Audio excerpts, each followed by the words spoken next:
Hi and welcome to the Mac Music Maker tutorial on drum programming in Ableton Live. What we're going to do here is create a new track by selecting the impulse from Live's instruments.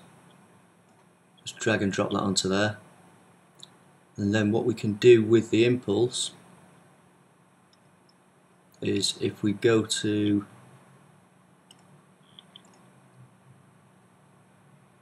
I go to my samples folder here. Let's see. Choose a kick sound. Yeah, that'll do. Just drag and drop that straight onto the pad, onto the first pad there. You got your kick there.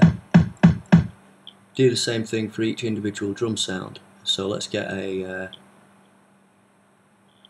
snare on pad 2. That'll do.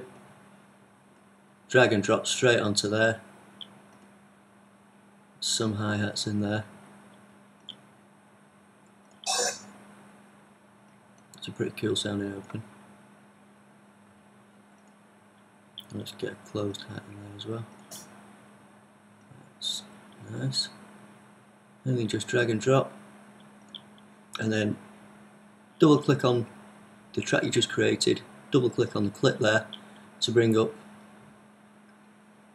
the key editor here, where we're going to draw in our notes using MIDI. So if we highlight the little headphone symbol there, you'll be able to hear each of these.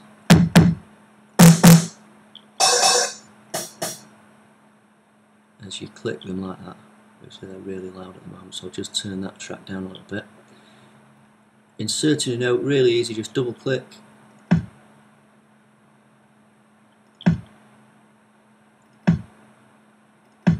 These bars here, obviously your velocity, so if I just select everything there, so that's the kick, I want that to be prominent. See the way all the velocities just come up together? Let's add a snare to that. Put the snare on 2 and 4 there. Closed hats. 1 on each. I want one there, but I want the velocity on that one a little bit lower. So, do the same there. You can just do this one time and copy it across, obviously.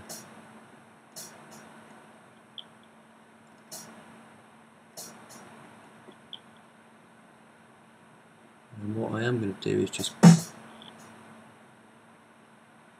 copy that closed pattern there up onto, down onto the open pattern. So it's click Alt,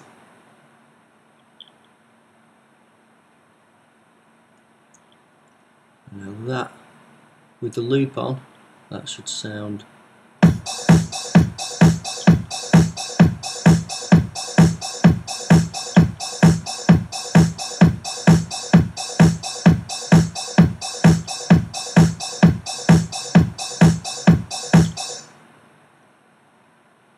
don't forget the thing about the impulse, if we just go and click the little impulse symbol down here, we can get back to the instrument. Each one of these pads has all of these features here to actually manipulate the individual sound. And another thing to bear in mind is that you don't have to drop drum sounds on here, you can drop vocal samples or anything you want in here. It's a really great device. Now, what I'm going to show you next is how to route each one of these drum sounds to its own individual line on the mixer, because obviously that's essential for drum programming.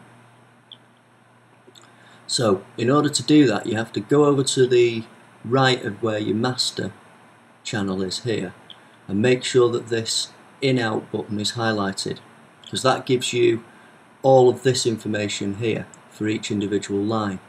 If it's not highlighted, that stuff will disappear, look. Right, so make sure that's highlighted. Now what you want to do is, as we've got 1, 2, 3, 4 drum sounds, create 4 new audio tracks. 2, 3, 4. Now on the first one here, where it says external in there, audio from, click on that and choose impulse. And then on the sub-menu underneath that, choose your kick. So our kick is now playing through that channel. Do the same thing for each one. I'll rename it as well before I forget, just so you know which one it is. This one we'll name snare. Choose again impulse. On the sub-menu, snare. This one,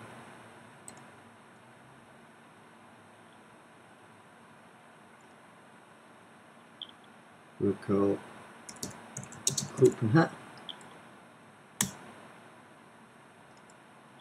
Again, choose impulse, look for the open hat, there it is. And finally we'll rename this one closed hat. Audio from impulse, choose the closed hat there. So now when you play this clip, they're all going to come through. You can't hear them at the moment, and the reason for that is because underneath where you chose the actual sample for each line, you've got a monitor, and it defaults to auto. Now what you want to do is set that to in, so that you can hear each of the sounds.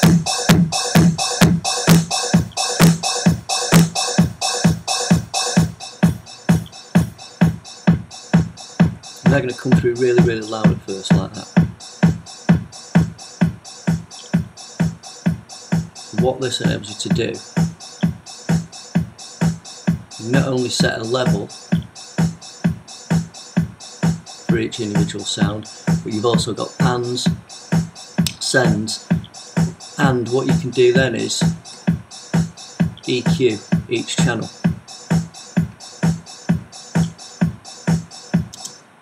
And the way to do that is to select the channel. In this case we've got the kick channel selected, and as you can see there's at the bottom here there's nothing in there at the moment.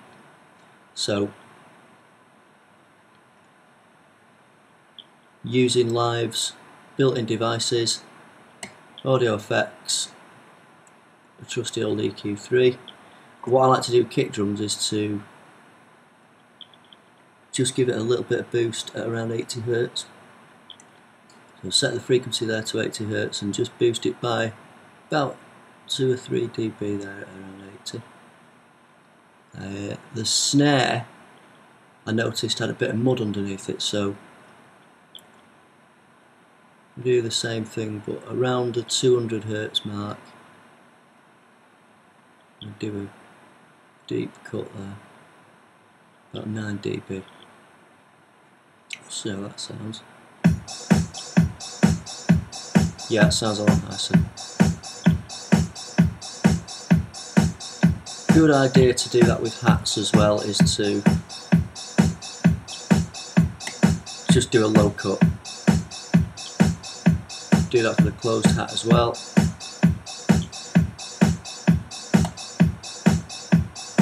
A lot of hat samples, because these are samples we're working with, a lot of hi-hat samples will contain some mud at the bottom end, which is a really good idea to just cut that out.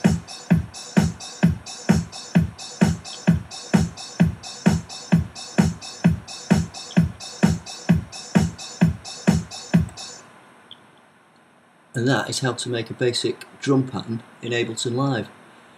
Don't forget, if there's anything at all you missed in this tutorial, this video is just part of a tutorial which is on the blog page at macmusicmaker.com. There's a much more detailed version of this tutorial on there, a step-by-step guide in there. And if you've got any questions at all, post them as a comment on the blog and I'll answer anything at all that gets posted as a comment, any questions there. Right, thanks a lot for watching, cheers.